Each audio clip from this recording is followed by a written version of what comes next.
When it comes to rejection letters from a police department, there's two different types. What are they? How do you recognize them? And how do you deal with them? Let's discuss.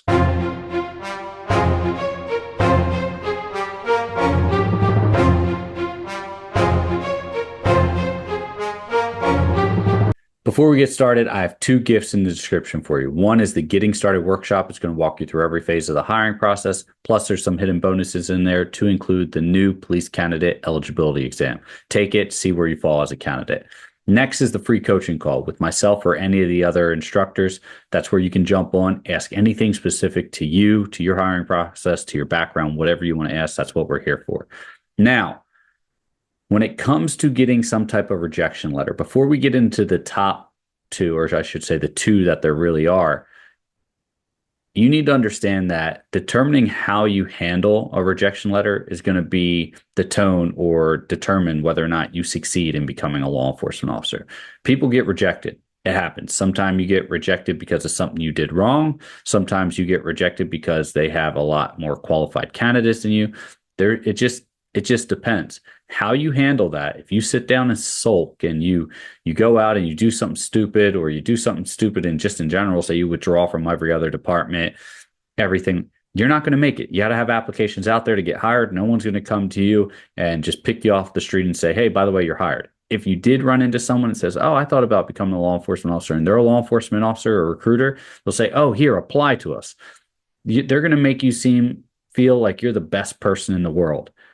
And then you're still going to have to go through the whole hiring process. And guess what? The minute that department decides they're not going to move forward with you, you're never going to hear anything ever again from your recruiter or your background investigator. And if you can get them on the line one more time, you don't know what they're telling you, if it's true or not, or if they're just saying it to get you off the phone. And a lot of times what they do tell you might just hurt you later on down the line. So you got to have some grit, some determination to push through. This is not an easy hiring process. If it was, everyone would just go do it, right? But not a lot of people, one, are qualified. And then two, not a lot of people are willing to invest in themselves, such as this, to actually pursue a profession, not a job, a profession, a career, something that you can be proud of, a service, a sacrifice to the community, because that's what it is, right? When things hit the wall, when things don't go according to plan, it's public safety officials and public safety responders and first responders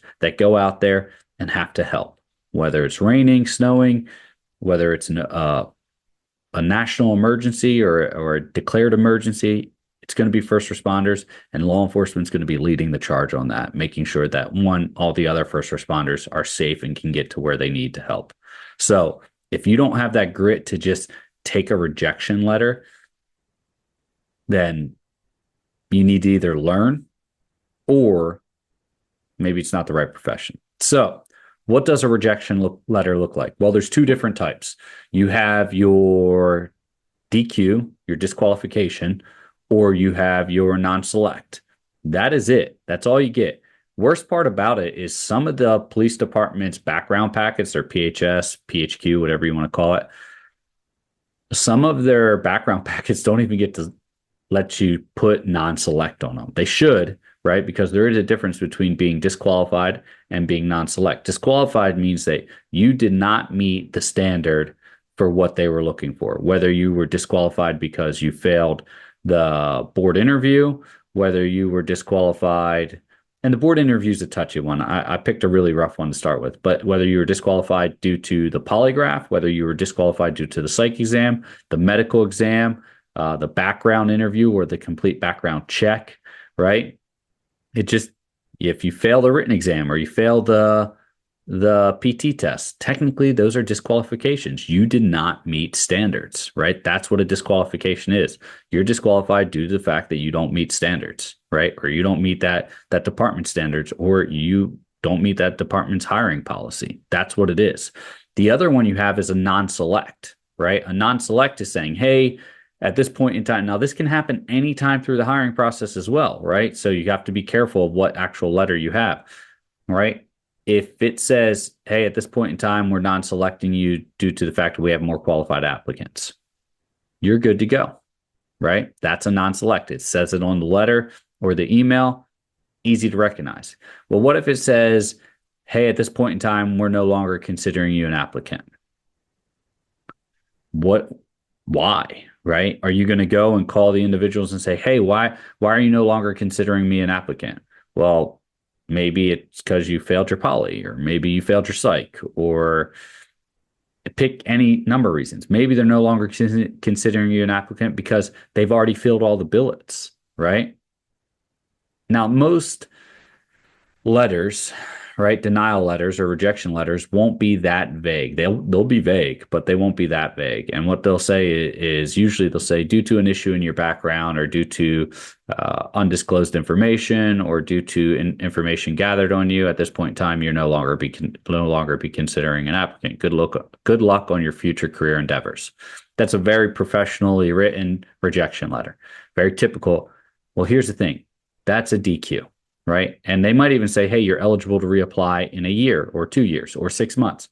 That's a temporary DQ, right? Because you're not immediately eligible to apply during the next hiring cycle if they have another hiring cycle currently or next month, right? You're not eligible. You've been disqualified and you've been barred from applying immediately, right? That is your typical, rejection, or excuse me, typical disqualification letter. And the reason why is because, hey, they found some type of issue in your background investigation. They disclose that, right? They're not going to tell you what they found. They don't have to. By law, by most laws, they don't have to disclose that to you. The question is do you stop there? All right. Now, if you follow our practices, you should have your top 3 departments that you're willing to work for picked out, and you should have 3 going at all times. So if you got a rejection letter from one, you should reevaluate all your departments again and determine, hey, you know what? To keep a third one in line, I'd be willing to work with this department too. I like their financial compensation. I'm eligible. It's obtainable. They're currently hiring, and I support their mission, right? They look like a good department that I would appear to work for. Right. And then you can say, hey, you guys are within my top, my top 3 agencies that I'm currently looking to work for. It's very easy to articulate that. If you're just applying to one and they disqualify you, well, then you can't reapply to them. So you have to go apply to another department anyway, if you want to keep going with the process. Things to consider here, right? Understand that disqualification letter is going to be, you're going to have to share that with other departments, right? Whether it's on their background packet, whether it's on their application process, they're going to say, have you ever applied to any other police departments? You're going to mark yes. They're going to say which ones and when. You're going to list the date, and they're going to say, hey, what was the disposition, or what was the results? And they might give you a list of things that what did you complete last? And it might say background investigation, and it says what was the outcome? And it might have, disqualified, non-selected, other. It might just say disqualified. It might just say non-selected. It might say not hired, hired. It might say withdrew on it. It just depends on that department's PHS or application document, depending on how they have it constructed, right? Sometimes you'll get a non-select, and the only thing you can select on the next department's application process is disqualified. And then you have to articulate, right? Say you have to mark disqualified or mark other if they have it, and say not selected due to more qualified candidates, right? Or whatever the reason was. So your disqualification letter, right? That comes in and says, hey, unfortunately, at this point in time, you're no longer considered in the process due to issues that were discovered in your criminal history check or your background check. Disqualification letter. Another letter could say, hey, at this point in time, we've determined not to move forward with you due to the fact that we have more qualified applicants, right? That's a non-select. That one is saying, hey, it's not because of anything you did. It's just, unfortunately, you're not among the top qualified applicants, and we have more than enough to continue forward with this hiring process. That's a non-select, right? That's them. You'd rather have a non-select than a disqualification letter. Now, once again, it's not always this clear. Sometimes I have to sit down with my coaching members and really look at it, and they have to send me the letter so I can review it and say, hey, no, this is a DQ. What you do not want to do is say non-select when you've been disqualified, especially if they give you the option. What happened with ABC Police Department? Hey, I completed all the way up to the polygraph. Later was informed, and I marked non-select on it. Was later informed by a letter that I was not moving forward due to the fact that they filled all position billets. That's a non-select, right? It wasn't anything you did. They just had already filled all position billets. The the same scenario, you take that ABC police department, you complete the polygraph, you mark non-select, but they send you a letter. Unfortunately, at this point in time, we've decided not to move forward with you due to results stemming from your polygraph, or due to issues presented during your hiring process, right? Or due to circumstances that we discovered during the hiring process, during the polygraph, during the background, whatever they say, that's a disqualification letter. And if you mark non-select when you've been disqualified, it's technically lying, and that can bite you significantly when applying to that next department. You don't want to do that. You want to learn how to articulate any of your hurdles, right? Hey, what happened with ABC Police Department? Yes, I completed the polygraph. And then after the polygraph, they informed me that they were no longer moving forward with me. Okay. Did they state why? No. Unfortunately, they don't disclose publicly the reasons why they decide to remove a candidate from the hiring process. That's it. It's a beautiful articulation. Now, if you do have more information because you decided, hey, I got disqualified, I want to know why, and you call up, and here's the problem. You're going to call up, you're going to get some random person. You don't even know if they're telling you the truth, but now you have to disclose that to the next department because they say, well, I don't know any official reason, but when I did call, they said that they found some erroneous readings with my polygraph. How does that sound? And you don't even know if it's true. Someone could have just been telling you that to get you off the phone, right? Hey, what was the last stage? Yeah, this is recruiter Magaha with ABC Police Department. Yeah, I'm sorry that you didn't make the cut. What's your question? Yeah, you want to know why you didn't get selected? What was the last stage you completed? Oh, it was the polygraph? Yeah, usually when that happens, that's because we found something wrong with your polygraph, right? And I might not know that. I might just be regurgitating that because that's what I was taught to say by the prior, recruiter or whatever. But now you have that, and now if they ask you, hey, did you get any clarification on this? You can't lie, right? You have to say, well, I don't know if it was accurate or not. Well, why do you believe it wasn't accurate? Well, the individual wasn't sure. He didn't look. No, now you're going into this whole elaborate speech to try and articulate something that was just, hey, I applied to XYZ department. I made it to the polygraph. After the polygraph, they sent me a letter saying I was not selected, or they sent me a letter saying I was disqualified and I could reapply again in a year. Why did they disqualify you? I'm unaware. They did not release those results to me. That's it. The actual, true, factual information, right? If they want more, they can call the department and see if that department will divulge any specific information if they have it on you, right? But why use hearsay when you don't know? You're just sitting here trying to say something when hey, I apologize, sir, ma'am. They don't disclose the results to candidates when they've been removed from the hiring process. Every department knows that, right? So them asking you is just to see if you're going to say something more, and you're going to wind up digging yourself in a hole. The big point here is to not lie, right? If you've been disqualified, just state you've been disqualified. Plenty of times people are disqualified because they miscommunicate something in the background, or they miscommunicate the polygraph, or they miscommunicate during the psych exam, or any other part of the hiring process. And guess what? They go back, they retake it, and then they pass, right? They'll take it with another department, and this department will say, hey, yep, Randy threw a polygraph. Oh, you already had one. Let's take a look at that one. Yeah, there wasn't any definitive issues with that. You passed this one. We're good to go. Let's move forward. All right, we have to get through the rest of the phases, your psych, your medical, your chief's interview, whatever it is that's left with that department. Right? It's that simple. Same thing. Oh yeah, you didn't pass the psychological with this department. Yeah, what happened? I think it was just and I've actually had this with a member. Yeah, they were just concerned about my age because I was only 23 at the time. I'm 24 now. They were just concerned about my age and said, hey, this is a mature profession. Now, you're not going to sit here and say, yeah, the psychologist had a bias against me due to my age, right? Technically, that would be illegal. Usually that's for age from the older standpoint. But anyway, I digress. You would just say, hey, yeah, the only thing that I know was I didn't make it past the psychological review. The psychologist didn't have any issues with any of my answers. They just advised me that, hey, they were concerned about my age, and that's all they disclosed to me. Well, how old were you when you did that? I was 23 then. I'm 24 now. Okay.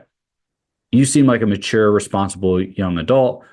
We're going to keep moving you forward in the process. We're going to send you to our psychologist. You go through a psychologist. Hey, did you ever take another Psych exam. Yeah, I took a psych exam with ABC Police Department over at this psychologist's office. Okay.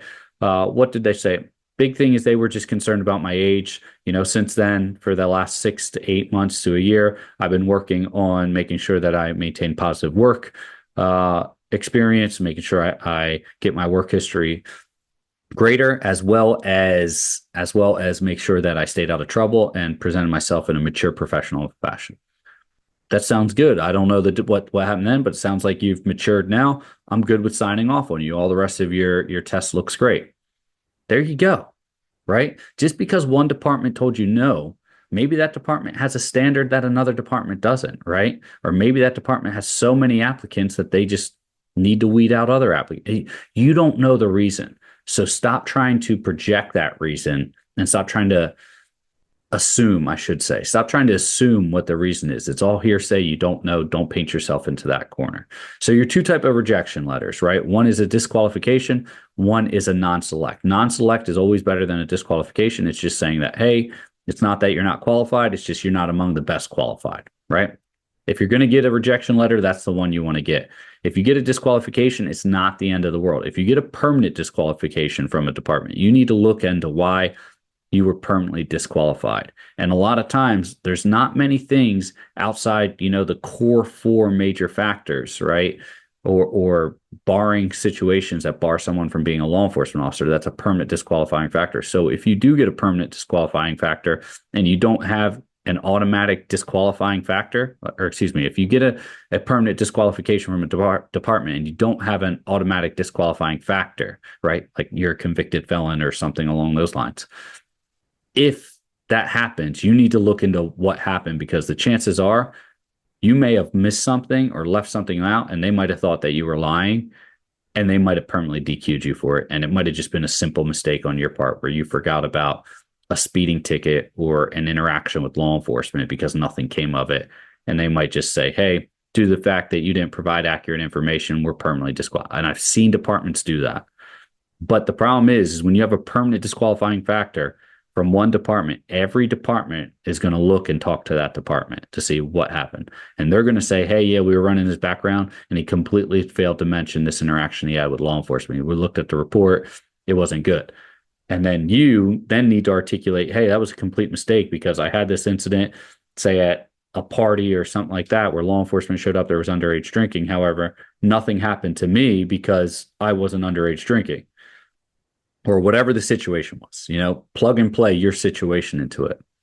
It matters. And here, this is why this process is so hard, because you have to meticulously answer these questions and have all this information that most people don't even recall, which is why the preparation phase is so critical. But that's not this video.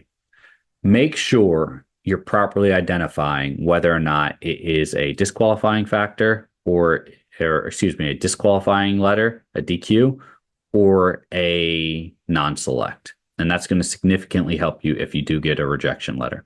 Now, the question is do you have the motivation and the determination to keep going after you get one?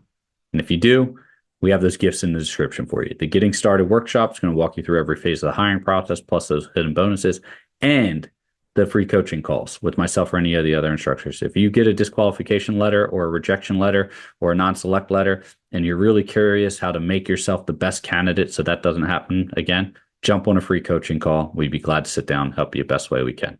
Stay safe, and I'll see you next time.